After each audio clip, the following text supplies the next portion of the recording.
여러분도 아시겠지만 저희 집사람이 일을 하고 있어서 대체로 집에 있을 때 물론 뭐 저희 집사람이 있으면 이제 밥을 잘 챙겨 주는데 없을 때 뭐 또 있을 때도 가끔 그냥 제가 알아서 밥을 차려 먹습니다. 뛰어난 입맛을 가져서 이 반찬에 무엇이 부족하다, 이 국은 어떻다 등을 평가할 수 있고 또 평가도 하지만 그렇다고 뭐 입맛이 까다로워서 뭔가 부족하다고 안 먹거나 하지 않고 아주 잘 먹습니다. 그래서 결혼해서 처음에 저희 집사람은 제가 너무 많이 먹어서 큰 개 한 마리 키우는 것 같다, 뭐 그런 말 한 적도 있습니다. 그렇게 제가 워낙 잘 먹고 야식도 좋아하고 해서 가끔 먹고 싶은 것을 집사람이 만들어 달라고 할 때가 있죠. 그러면 만들어 줄 때도 있고 이제 가끔은 너무 늦은 시간에 먹으면 건강에 안 좋다라고 그냥 자라고 할 때도 있습니다. 이게 제 건강을 걱정하는 것 같기는 한데 어느 때는 그렇게 늦은 시간에 요리를 한다는 게 좀 귀찮아서 그러는 것 같기도 해요. 그럴 때 제가 이런 생각을 할 수 있겠죠. 아내는 남편에게 순종해야 하는데 근데 제 아내가 정말 나에게 순종하고 있을까? 라는 생각을 할 수 있겠죠. 그래서 제가 만일 제 아내가 얼마나 순종적인 아내인가를 시험해 본다면 어떻겠습니까? 제 아내가 얼마나 순종적인 아내인가를 보기 위해서 새벽 3시에 제 아내에게 라면을 끓여달라고 하는 겁니다. 물론 저는 뭐 절대 그런 일은 시키지 않습니다. 제가 끓여 먹으러 마죠. 이건 뭐 가정이니까 오해하지는 마십시오. 아무튼 새벽 3시에 제 아내에게 라면을 끓여달라고 하는데 그걸 보통 날 하는 것이 아니라 제 아내가 굉장히 피곤하게 하루를 보내고 곤히 잠들어 있는 날, 그런 날을 택해서 새벽 3시에 제 아내를 깨워서 내가 배가 고프니까 라면 하나만 끓여줘 라고 할 때 제 아내가 어떤 반응을 보이면 순종적인 아내가 될 수 있을까요? 아마 이렇게 반응할 수도 있겠죠. 제가 새벽 3시에 곤히 잠들어 있는 제 아내를 깨웁니다. 그리고 제가 제 아내에게 이렇게 말하죠. 여보, 내가 너무 배가 고파서 그러는데 라면 하나만 끓여줘. 그때 제 아내가 한쪽 눈을 뜨고 이런 반응을 보입니다. 뭐 눈도 안 뜰 수도 있죠. 미친 거 아니냐? 불 꺼라. 여러분, 제 아내가 그렇게 반응한다면 제 아내는 도대체가 순종을 모르는 이제 빵점짜리 아내이죠. 근데 굉장히 피곤한 제 아내를 새벽 3시에 깨우면서 배가 고프니까 라면 끓여달라고 했더니 제 아내가 아주 짜증을 부리면서 도대체 무슨 남자가 이렇게 먹는 걸 좋아하냐, 사람을 귀찮게 하는지 모르겠다, 아주 짜증스러워하면서도 부엌에 가서 라면을 억지로 끓여다가 그것을 제 앞에 두고 그리고 다시 잠자리에 들어간다면 제 아내는 한 50점 정도 순종적인 아내라고 평가할 수 있을 것입니다. 근데 여러분, 제가 새벽 3시에 곤히 잠들어 있는 제 아내를 깨워서 여보, 내가 배가 고파서 너무 배가 고파서 그러는데 라면 하나만 끓여줘 라고 했더니 그렇게 곤히 자던 제 아내가 그 말을 듣자마자 눈을 번쩍 뜨면서 서방님 시장하시군요. 잠깐만 기다리세요. 제가 곧 라면을 끓여오겠습니다. 그리고는 그 피곤한 몸을 이끌고 나가서 라면을 끓여다가 제 앞에 놓고 제가 그 라면을 다 먹을 때까지 땀이 나지 않도록 옆에서 부채질을 해주면서 다 먹을 때까지 그 옆에서 기다려준다면 제 아내는 100점짜리 아내다 라고 할 수 있겠죠. 물론 지금 시대에 이런 예를 든다는 게 참 거시기하긴 하지만 아무튼 이걸 뭐 순종이다 이렇게 할 수 있을 것입니다. 그러나 여러분, 사실 결과에 상관없이 순종을 확인하기 위한 이런 시험은 지극히 비인간적이고 부당한 시험임에 틀림없습니다. 여러분들도 뭐 다 그렇게 생각하실 것입니다. 다른 사람의 약점을 이용해서 그 사람이 얼마나 순종적인가 라는 것을 보려고 하거나 아니면 다른 사람의 아픔을 우리가 감수하고라도 그 사람이 얼마나 순종적인 사람인가 라는 것을 시험하는 것 자체가 비인간적이라는 것이에요. 그러니까 제 아내가 얼마나 순종적인 아내인가를 보기 위해서 새벽 3시에 깨워서 라면을 끓여달라고 부탁을 하고 그 라면을 끓여달라고 달라는 제 부탁에 어떤 반응을 보이는가 라는 것으로 제 아내의 순종도를 제가 평가하라고 하는 그 자체가 비인간적이라는 것이고 부당한 일입니다. 그런 시험을 하면 안 되는 것이죠. 또한 여러분, 결과에 상관없이 남의 약점을 이용해서 순종을 요구하는 것은 사랑과 유익한 목적을 위해서 순종을 요구하는 것이 아닌 결국은 자기의 힘과 권력을 과시하기 위해서 순종을 요구한 것이기 때문에 그것은 부당한 것입니다. 왜냐하면 성경적인 순종이란 어떤 경우에도 절대 복종해야 하는 힘에 대한 굴복이 아니기 때문인 것이에요. 그것이 지위에서 나오는 것이든 아니면 어떤 힘에서 나오는 것이든 하라면 해 라는 그 말 때문에 무조건 순종해야 하는 것이라면 어찌 생각하면 그건 참 씁쓸하고 또 별 의미 없는 그런 순종일 것입니다. 그리고 그런 순종을 알아보기 위한 시험은 마땅한 시험이 아닌 것이죠. 그러면 여러분 오늘 본문은 어떻게 생각하십니까? 하나님께서 아브라함에게 하셨던 오늘 시험에 대해서 여러분들은 어떻게 생각하시겠습니까?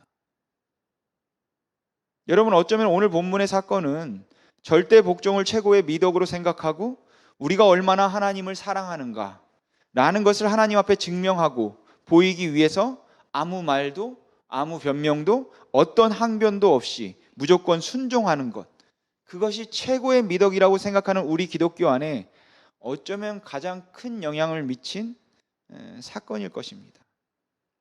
저는 여러분들이 오늘 본문에서 하나님께서 하신 시험에 대해서 어떤 생각을 가지고 계신지는 잘 모르겠는데, 여러분 하나님께서 정말 아브라함이 얼마나 순종적인 사람인가 라는 것을 알기 위해서 100세에 얻었던 아들을 죽이라고 말씀하신 것일까요?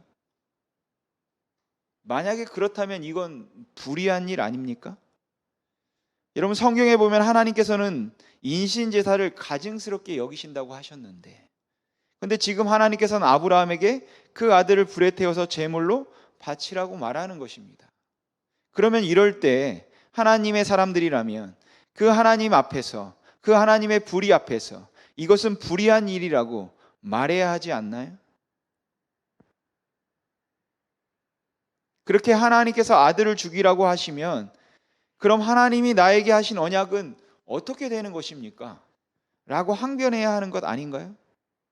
하나님 그렇게 말씀하시는 것은 부당한 일입니다. 하나님께서는 선하신 하나님이신데 어찌하여 이렇게 불의한 것을 나에게 요구하십니까? 라고 말하는 것이 여러분 마땅하지 않습니까? 절대 순종하는 것이라고 해서 무조건 순종해야지, 그래야 하나님께 복받아 라고 해서 이러한 불의한 일을 요구하고 계심에도 불구하고 아무 말도 하지 못한 채 무조건 시키는 대로 하는 것, 그래서 하나님께서 나를 사랑하시고 내가 하나님을 사랑하는 것을 증명하는 것, 그게 그렇게 대단한 일인 것인가요? 여러분 정말로 하나님께서는 그것을 지금 이 사건을 통해서 요구하고 계시는 것일까요? 여러분 아브라함이 받았던 시험은 사람들은 생각하기를 그의 믿음을 시험하기 위해서 받은 시험이라고, 아니 좀 더 엄밀히 말하면 그의 순종을 시험하기 위해서 하나님께서 주신 시험이라고 그렇게들 생각합니다. 그래서 이 사건을 사람들은 하나님이 한 번 하라고 말씀하시면 그냥 다 하는 사람, 무조건 하나님이 말씀하시면 한 번도 하나님 앞에 어떤 대꾸조차 하지 않고 어떠한 의문이나 변명도 하지 않고 무조건 시키는 대로 하는 순종, 이것을 하나님께서는 그야말로 최고의 미덕이라고 생각하셔서 오늘 본문 사건 이후의 사람들에게 하나님께서 요구하실 때는 단 한 번의 거절도 없이 무조건 순종해야 복을 받을 수 있다 라는 교훈을 주기 위한 것이다, 이렇게 생각을 하게 된다라는 것이죠. 근데 그거보다 더 위험한 생각이 있습니다. 그건 이렇게 믿음을 시험하는 이런 상황을 접하게 되면 대부분의 사람들은 생각하기를 하나님 앞에 뭔가 부족하고 잘못한 것이 있기 때문에 하나님께서 이런 시험을 하고 계신다라고 생각을 한다라는 것이죠.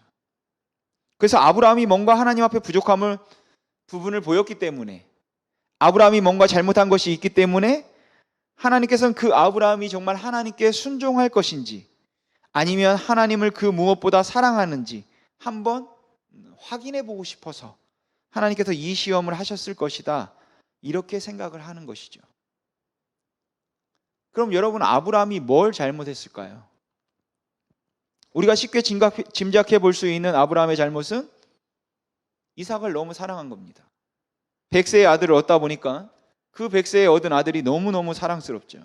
그래서 그 아들을 끔찍하게 아끼고 그 아들만 생각하고 있는 것이죠. 그리고 그런 아브라함을 보면서 하나님께서는 야, 이 아브라함이 아들을 얻고 나더니 나보다 자기 아들을 더 사랑하는 것 같은데 아브라함이 나를 더 사랑할까 아니면 자기 아들 이삭을 더 사랑할까? 그것을 하나님께서 한번 확인해 보고 싶으셔서 아브라함이 내 사랑하는 아들 독자 이삭을 제물로 바치라고? 그래서 그렇게 말씀하신 것일까요? 여러분, 우리는 종종 이런 고난의 상황에 접하게 되면 내가 뭘 잘못했을까? 라는 것을 생각하게 됩니다.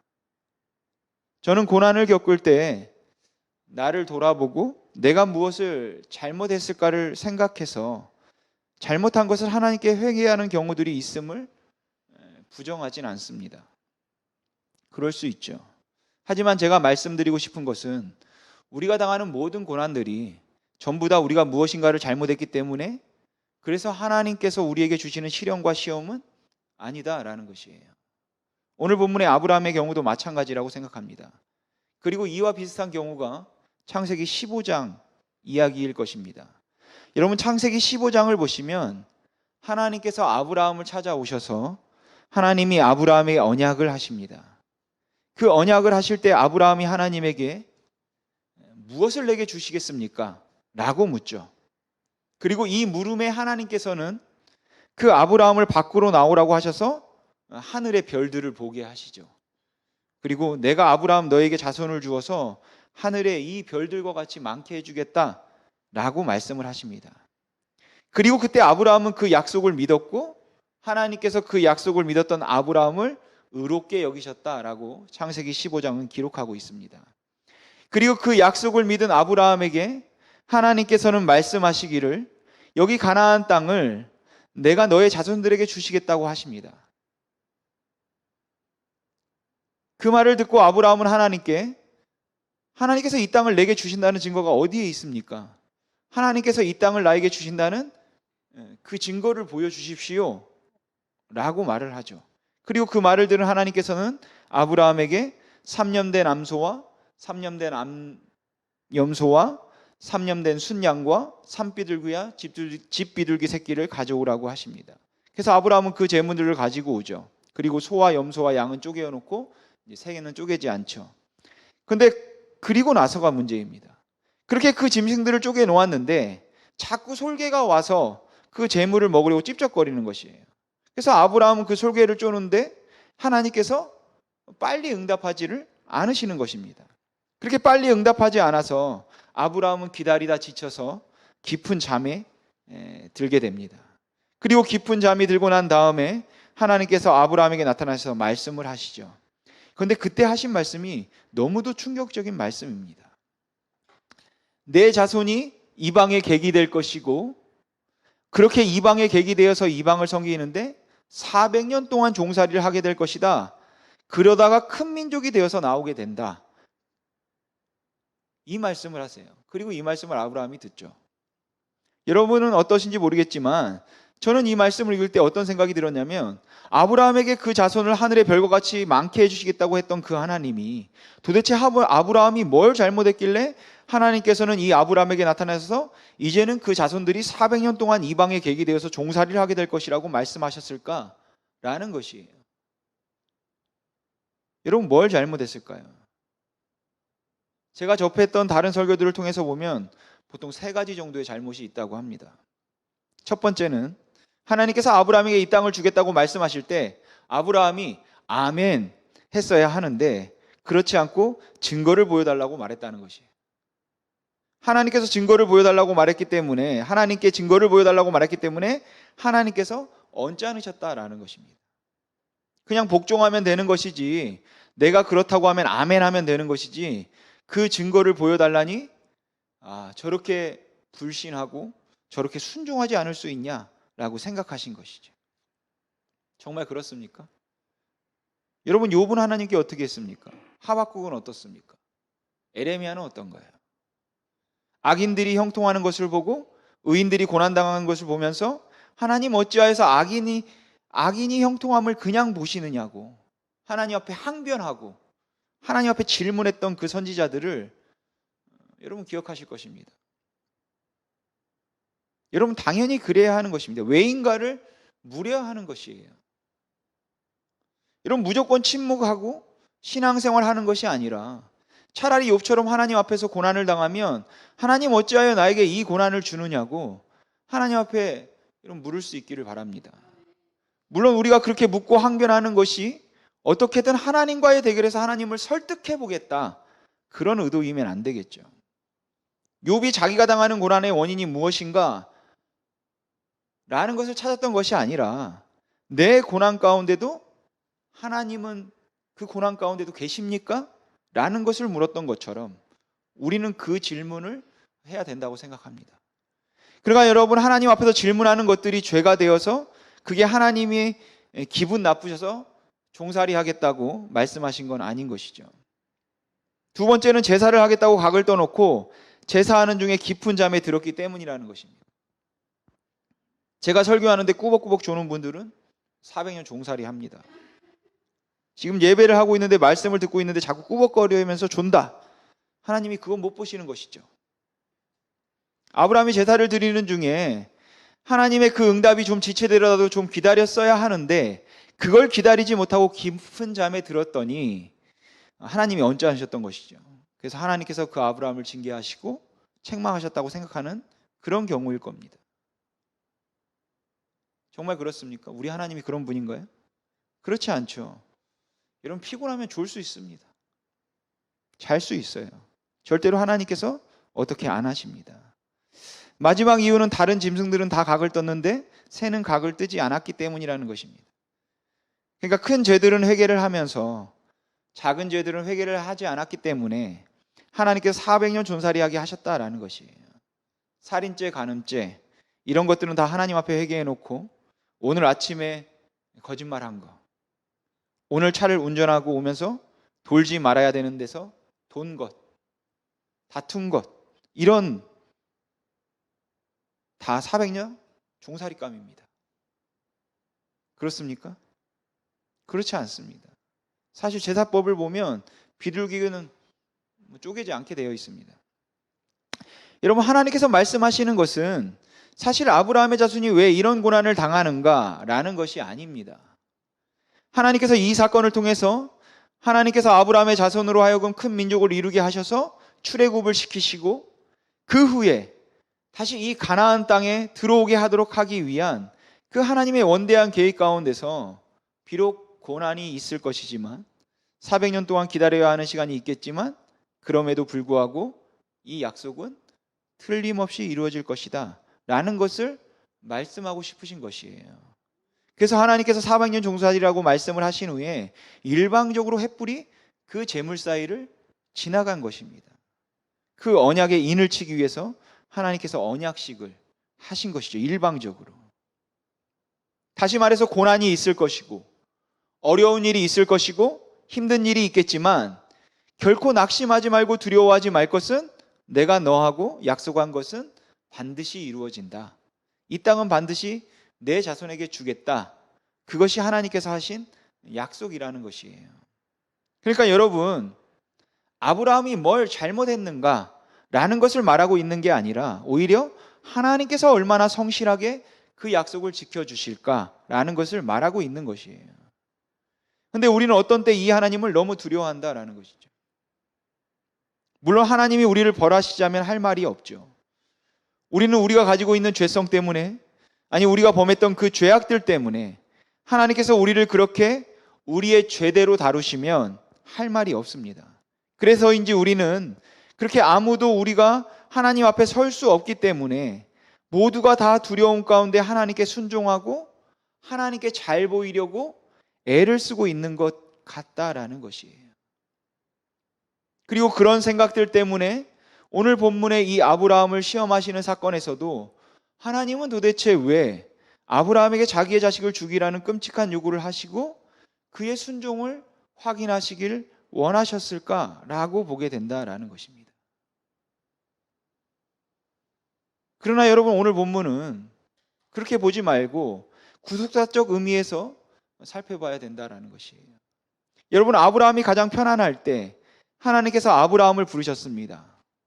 아브라함이 고향을 떠나 이민 생활을 하는데 이제 그 이민 생활 끝에 이제는 안정된 삶을 살게 되었고 가장 마음의 아픔이었던 자식도 얻어서 참 좋은 날을 보내고 있었을 것입니다. 그래서 하나님께서 아브라함아라고 부르실 때 내가 여기 있습니다 라는 그 아브라함의 대답에는 하나님께 대한 감사가 있었을 것이고 하나님을 향한 순종의 마음도 있었을 거다라고 생각되어집니다. 근데 그 다음에 하나님께서 하시는 말씀이 정말로 지금까지 아브라함이 살면서 당했던 그 어떤 고난보다 더 감당할 수 없는 끔찍한 고난이었어요. 내 아들, 내 사랑하는 독자를 나에게 제물로 바쳐라 라는 것이었습니다. 근데 성경은 아브라함이 따졌는지 불평했는지 기록하고 있지 않습니다. 모르겠습니다. 했을지도 모르죠. 그러나 했던 안 했던 그런 기록이 없다는 것은 그만큼 하나님을 믿었던 것 같습니다. 근데 아브라함이 그렇게 하나님을 믿었다고 해서 아브라함에게 고통이 없었다? 이렇게 생각하면 큰 오산이죠.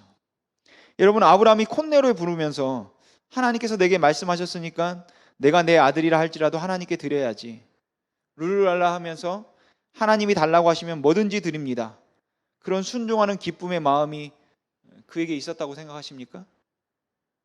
그렇지 않을 것입니다. 아브라함은 너무 고통스러웠고 너무 힘들었을 것입니다. 너무 견디기 어려웠을 것입니다. 밤새도록 잠을 자지 못했을 것이고 아들에게는 뭐라고 말해야 하나? 사라에게는 뭐라고 말을 해야 되는가? 하나님은 도대체 왜 이러시는 걸까? 내가 뭘 잘못했을까? 혹시 다른 방법은 없을까? 여러분, 아브라함이 이런 고민들을 하지 않았겠습니까? 여러분, 왜를 수없이 외쳤을 것입니다. 왜 내게 이런 고난이? 왜 하나님은 이 아들을 달라고 하시는 걸까? 왜? 수없이 외쳤겠죠. 그리고 날이 밝고 아들을 데리고 이제 사흘길을 걸어가야 합니다. 그런데 그렇게 걸어가는 중에 아들이 묻죠. 여기에 횃불도 있고 나무도 있는데 아버지, 재물은 어디 있습니까? 그 질문에 아브라함은 하나님께서 친히 준비하실 거야 라고 대답합니다. 그렇지만 아브라함 마음은 어떻습니까? 하나님이 친히 준비하신다고 말하고 있으니까 편안한가요? 그렇지 않죠. 너무 고통스럽고 너무 괴롭고 마음이 찢어지듯이 아플 것입니다. 그렇게 아들을 데리고 가서는 마침내 그 아들을 꽁꽁 묶습니다. 랍비들의 전통에 의하면 이삭이 고등학생 이상 되는 나이, 많으면 37살 정도 된다, 이렇게 보는데 아브라함은 100세가 넘었고 이삭은 고등학생 이상 16살, 17살 이상이니까 충분한 힘이 있습니다. 그런데도 그 아버지가 묶어서 제단 나무 위에 올려놓는데도 그냥 가만히 있죠. 저라면 도망가도 벌써 도망갔을 것입니다. 그렇게 제단 위에 올려놓고 아브라함이 칼을 듭니다. 그리고 칼로 그 이삭을 죽이려고 할 때 하나님께서 드디어 아브라함을 부르시죠. 여호와의 사자가 아브라함아 아브라함아 하고 부릅니다. 그리고 내가 이제야 네가 나를 경외하는 줄을 알았다 라고 말씀하세요.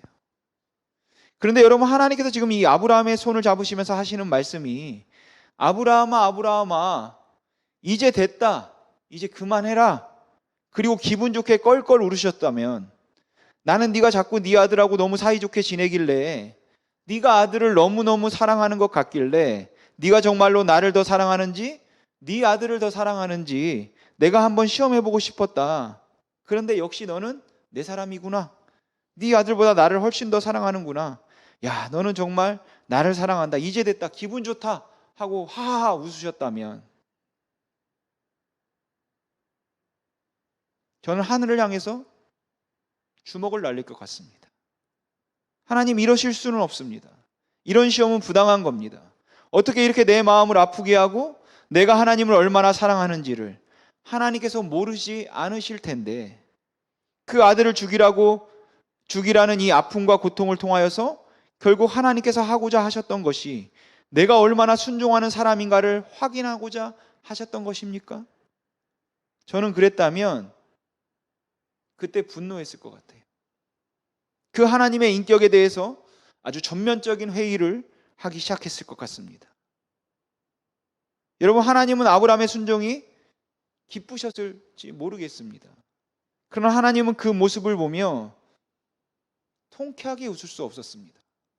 오히려 우셨을 것이에요. 왜냐하면 하나님의 고통은 그때부터 시작되는 것이기 때문입니다. 왜 그렇습니까? 왜냐하면 오늘 사건은 바로 예수 그리스도의 사건이기 때문에 그런 것이죠. 그래서 본문에 내 아들, 내 사랑하는 독자, 이런 표현이 나오는 것이에요. 이것은 하나님께서 그 아들 예수 그리스도를 부르실 때 복음서에 보면 자주 나오잖아요. 즐겨 사용했던 표현이라는 것이죠. 여러분, 하나님께서는 어떻게 우리를 구원하시고 우리를 구원하기 위한 하나님의 그 은혜가, 그리고 그 하나님의 사랑이 얼마나 큰 것인가 하는 것을 역사의 한 시점에서 우리 인간들에게 알려주셔서 우리들로 하여금 그것을 소망하며 하나님의 마음을 헤아릴 수 있도록 하기 위해서 아주 위험하고 아주 모험적인 이 일을 계획하고 감행하신 것입니다.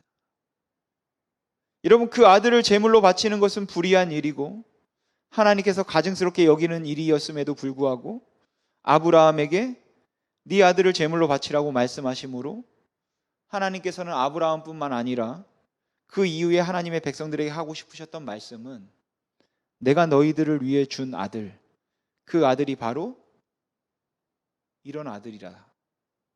내가 너희를 이렇게 사랑한다. 그 말씀을 하고 싶었던 것이겠죠. 그래서 하나님께서 정말로 필요했던 사람은 그 100세의 아들을 얻어서 그 얻은 아들을 끔찍하게 사랑하는 사람이었고, 아들을 끔찍하게 사랑하는 건 여러분 죄가 아닙니다.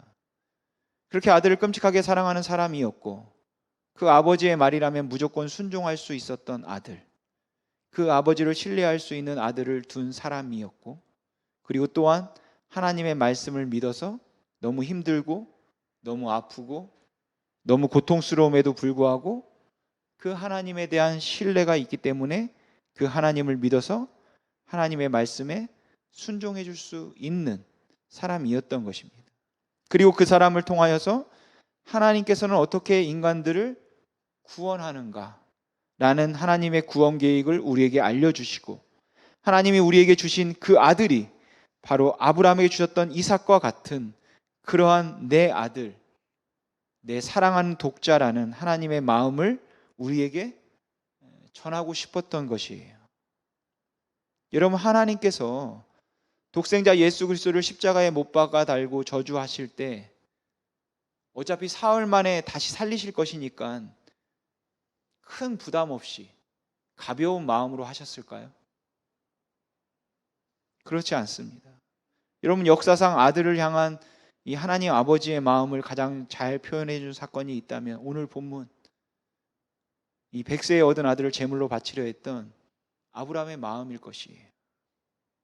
그러니까 여러분, 이 사건은 우리가 어떻게 해야 복을 받는가 라는 사건이 아닙니다. 이 사건은 어느 정도 우리가 순종해야 하나님께 인정을 받을 수 있을까, 그런 것에 관한 사건이 아니에요. 이 사건은 아브라함이 얼마나 하나님을 사랑했는가를 보여주는 사건이 아니라 하나님이 얼마나 인간을 사랑하셨는가라는 것을 보여주는 사건인 것입니다.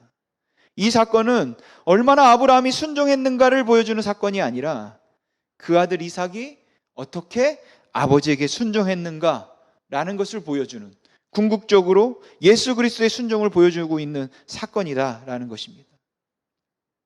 그런데 우리가 어느 때는 이 은혜의 사건을 율법의 사건으로 만들어버린다라는 것이죠. 여러분, 우리가 율법의 사건으로 만들어 놓으면 절대적인 순종을 요구하시고 그 순종을 시험하기 위해서 우리가 가장 아끼고 사랑하는 것을 버리라고 명하실 수 있는 그러한 하나님, 이런 무섭지 않습니까? 사실 하나님께서 나에게 그런 것을 요구하실 것 같아서 하나님이 내가 하나님을 얼마나 사랑하는가를 보기 위해서 내가 가장 사랑하는 것을 달라고 말씀하실까 두려워서 혹시 노심초사하고 계시지 않으신가요? 내가 가장 사랑하는 그거 달라고 할까 봐 하나님, 제가 그거 대신에 교회 봉사 좀 더 하겠습니다. 제가 하나님께 말한 거 더 철저히 지킬게요. 새벽기도 나가면 되겠습니까? 제가 성경을 좀 더 읽으면 되겠습니까? 아니, 제가 헌금을 좀 더 하면 하나님 그거 달라고 하지 않으실 거죠?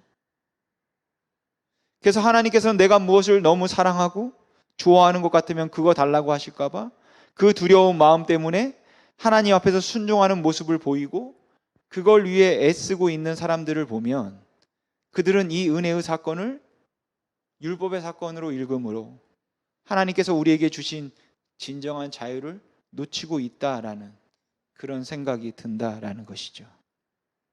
여러분, 우리가 하나님을 사랑하기 이전에 하나님께서 우리를 먼저 사랑하신 것입니다. 이 사건은 하나님께서 우리에게 아브라함과 그 아들 이삭을 통해 내가 너희를 이처럼 사랑한다 라고 말씀해 주고 계시는 것이에요. 그런데 이 사건을 너 나를 얼마나 사랑할래? 이렇게 읽어버리면 안 되는 것이죠. 여러분, 사랑할래에 반응하기 위해서는 사랑한다 라는 주님의 음성을 먼저 들을 수 있어야 된다라고 생각해요. 여러분, 우리 인생에는 수많은 왜? 라는 물음들이 있습니다. 여러분들이 지금 이 자리에 편안한 모습으로 앉아 있는 것 같기는 하지만 아마도 여러분들의 마음속에 가지고 있는 그 고민과 번민과 그리고 수많은 왜가 있을 것이에요. 솔직히 많은 성도님들이 하나님을 사랑한다고 말하고 하나님을 사랑하기 위해서 최선을 다한다고 말하고 있는데, 그래서 봉사하고 헌신하고, 근데 그 시간이 길어지면 지쳐요. 그래서 사실 교회 생활을 오래 한 분일수록 지쳐있고 많이 섬기는 분일수록 기쁨이 없는 모습을 보게 됩니다. 율법적인 모습으로 율법의 잣대를 나에게도 되고 남에게도 되고 그렇게 일한다라는 것이에요. 그러니까 그 사랑한다고 고백하고 그래서 최선을 다하는데 사실 그 고백 뒤에 그 두려움이 깔려 있다는 것이죠. 순종 안 하면 벌 받는 거 아니야? 뭔가 안 하면 큰일 생기는 거 아닌가? 그래서 하나님에 대해서 조금씩은 마음이 상해 있습니다. 왜 하나님은 나에게 이런 고난을 주실까? 왜 하나님은 나에게 이런 시련을 주실까? 하지만 이런 고난 가운데도 하나님께서 나에게 원하시는 것이 절대적인 복종이고 순종이라면 내가 그렇게 살아야 되지 않을까? 그렇지 않으면 하나님께서 나에게 벌을 내리시거나 내 인생을 완전히 제거해 버릴 것 같은 그러한 두려움을 가지고 하나님을 섬기는 사람들이 너무 많다라는 것이에요. 그러나 여러분, 그건 하나님에 대한 오해죠. 그건 하나님의 사랑과 하나님의 마음을 전혀 헤아리지 못했기 때문에 그런 것입니다. 여러분, 우리 하나님은 그런 하나님이 아니지 않습니까? 오늘 창세기 22장의 사건을 통해서도 하나님께서 우리에게 보여주고 싶으셨던 것은 너 나에게 이렇게 죽도록 충성하고 무조건 순종해야 돼. 내가 가라는 대로 가고 내가 하라는 대로만 해. 그렇지 않으면 내가 너 가만히 두지 않을 거다 라고 말씀하고 계시는 것이 아니라 오히려 이 사건을 통하여서 하나님께서 우리에게 하고 싶은 말씀은 내가 너를 이렇게 사랑한다. 그러니 그 고난 중에 있더라도 혼란 중에 있더라도 어려운 일에 있더라도 나를 놓치지 말고 나를 붙들고 나와 함께 가자라고 말씀하고 계신 것입니다. 그리고 그것이 바로 저는 하나님의 은혜다라고 생각해요. 여러분, 우리는 이 땅에서 살아가는 동안에 우리가 얼마나 하나님 앞에 잘할 수 있을까라는 것을 묻기 이전에 내가 하나님 앞에서 무엇을 할 수 있을까라는 것을 묻기 이전에 우리는 먼저 하나님께서 우리를 위해서 무엇을 하셨는가라는 그 은혜를 붙들고 살아야 됨을 여러분 잊지 마시길 바랍니다. 여러분의 행위를 붙들고 여러분 사는 것 아닙니다. 여러분들의 공적을 붙들고 여러분 사는 것 아닙니다. 여러분들의 능력을 붙들고 여러분 하나님의 일을 하는 것 아닙니다. 그러니까 여러분, 우리가 이곳에 교회를 세워가고 하나님의 일을 하려고 하는 그 이유가 바로 예수 그리스도를 통하여 하나님께서 나에게 주신 그 은혜와 하나님께서 나를 사랑하시고 나와 함께 하신다는 그 가장 분명하고 확실한 사랑의 확증 때문이다라는 것이에요. 그게 전부인 것입니다. 그렇다면 여러분들이 이 자리에 있게 됨도, 여러분들이 앞으로 순종하며 살아야 하는 것도, 그리고 여러분들로 하여금 순종하게 만드는 그 힘도 하나님에 대한 두려움이 아니라 하나님의 은혜에 대한 반응이어야 될 줄로 믿습니다. 그러니까 이 아들의 사건은 우리로 하여금 고난 중에 견디게 만들고 고난을 감당하며 때로는 우리로 하여금 고난을 원하게 만들고 우리를 내려놓고 하나님을 인정하게 만드는 것이죠.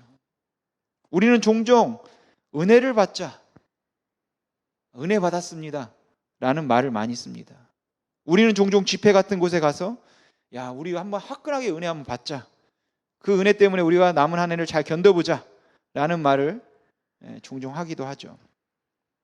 물론 여러분, 체험 중요합니다. 그와 같이 은혜를 받아서 우리의 가슴이 뜨거워지는 것, 그래서 그러한 감정의 상태를 유지하는 것도 중요하고, 그 은혜를 유지하기 위해서 애쓰고 노력하는 것도 중요하겠죠. 근데 제가 여러분들에게 은혜를 받자고 말하거나 은혜 안에 거하자고 말할 때 제가 드리고 싶은 말씀은, 그것은 바로 예수 그리스도의 사건이라는 것입니다. 내가 이 땅에 살면서 비록 힘들고 어렵고 외롭고 남들보다 가진 것이 적고 남들보다 능력이 부족한 것 같아서 항상 우울하고 항상 불안하게 그렇게 살아가는, 그래서 왜 하나님은 나를 사랑하지 않으시고 하나님은 왜 내 필요를 채우지 않으실까 라는 것을 고민하면서 그 하나님 앞에서 때로는 몸부림치고 싶은 여러분들이, 바로 그러한 상황 가운데서도 여러분들로 하여금 흔들리지 않고, 그리고 여러분들로 하여금 다시 일어설 수 있게 만드는 그 힘, 여러분들이 고백했던 주는 그리스도시요 살아계신 하나님의 아들이십니다, 내가 그분을 나의 주님으로 믿습니다, 이 고백을 여러분들이 붙드는 것, 그리고 그 예수 그리스도를 통해 나타난 하나님의 사랑 안에 거하는 것, 여러분, 이것이 바로 은혜인 것입니다. 여러분, 우리가 그 은혜를 받는다는 말, 은혜 안에 거한다는 말의 의미는 그냥 가슴이 뜨거워지는 것을, 뭔가 감동이 되었다는 것을 의미하는 것은 아니라고 생각합니다. 그렇다고 여러분 오해하지 마십시오. 그런 경우들이 필요 없다는 것이 아니라 어떤 때는 우리에게 필요한 것이라고 말할 수도 있죠. 하지만 그것보다 더 본질적이고 더 중요한 것이 있다면 무엇이겠는가 하면, 그것은 바로 죽을 수밖에 없는 이 죄인을 구원하신, 나를 사랑하셔서 그 아들을 십자가에 다신 그 은혜입니다. 여러분, 이것을 놓치면 우리는 다 놓치는 것이에요. 어떤 한 할머니가 굉장히 외로웠습니다. 그 외로움 때문에 친구가 필요했어요. 그래서 외환용 동물을 파는 가게를 이제 찾아가게 되었습니다. 그리고는 그 주인에게 내가 외로워서 말동무가 필요한데 앵무새 한 마리만 주세요. 근데 말 잘하는 앵무새를 주셔야 됩니다 라고 말했습니다. 그랬더니 그 애완용 동물 가게 주인이 알았다고 하면서 아주 이쁜 앵무새 한 마리를 주었습니다.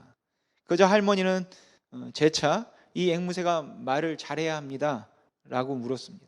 그저 주인은 아주 말을 잘한다고 확신시켜 주었고, 할머니는 그 앵무새를 사가지고 갔습니다. 근데 다음날 할머니가 가게로 찾아왔어요. 그리고 할머니가 얼굴 안색이 별로 안 좋아요. 할머니가 말하기를 앵무새가 말을 하지 않네요. 그러자 주인이 죄송합니다.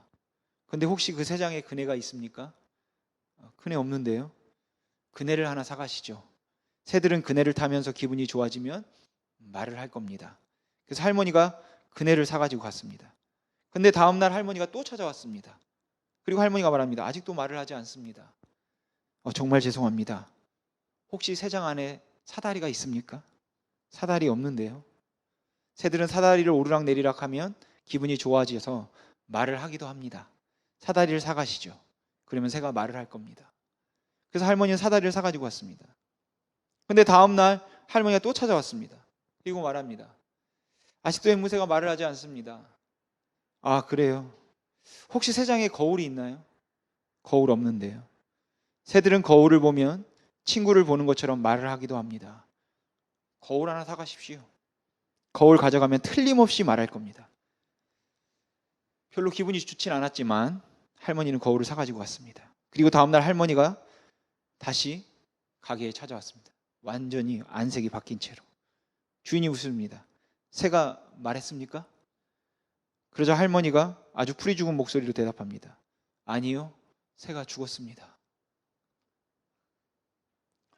그렇습니까? 정말 죄송합니다. 근데 새가 죽기까지 정말 아무 말도 하지 않고 그냥 죽었습니까?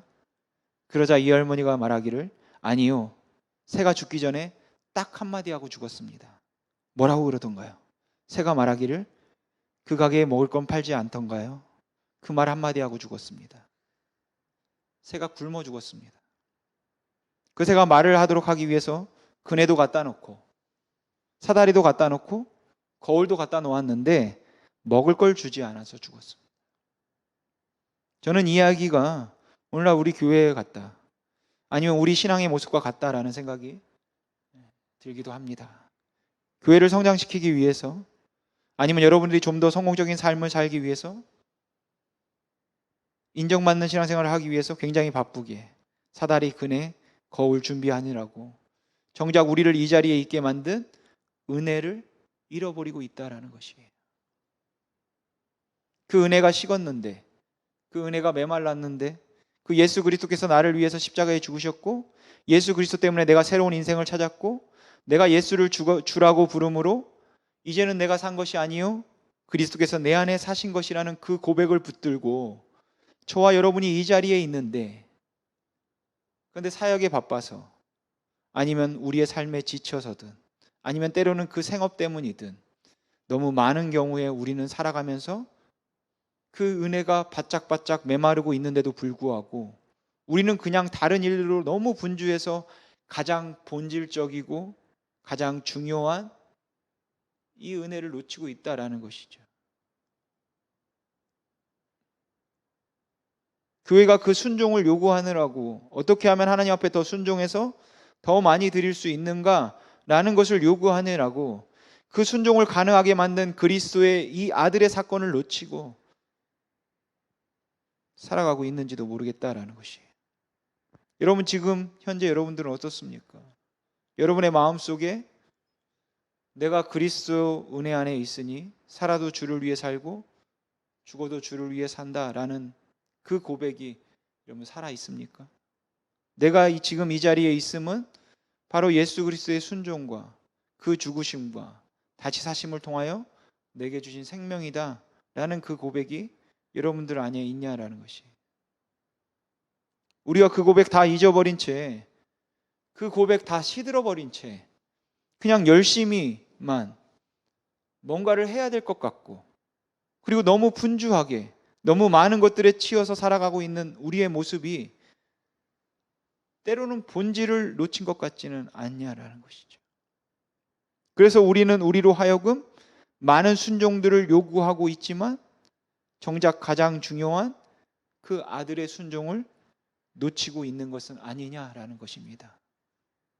사랑하는 성도 여러분, 저는 저와 여러분이 우리의 생애를 마치는 그날까지 내가 예수 그리스도의 은혜로 구원을 받았고 그 하나님께서 나를 이처럼 사랑하사 그 독생자를 십자가에 다셨고 그를 다시 살리셨다라는 이 가장 본질적이고 가장 강력한 이 복음을 붙들고, 이 진리를 붙들고, 그 은혜를 붙들고 여러분 사시기를 주님의 이름으로 소망합니다. 기도하겠습니다.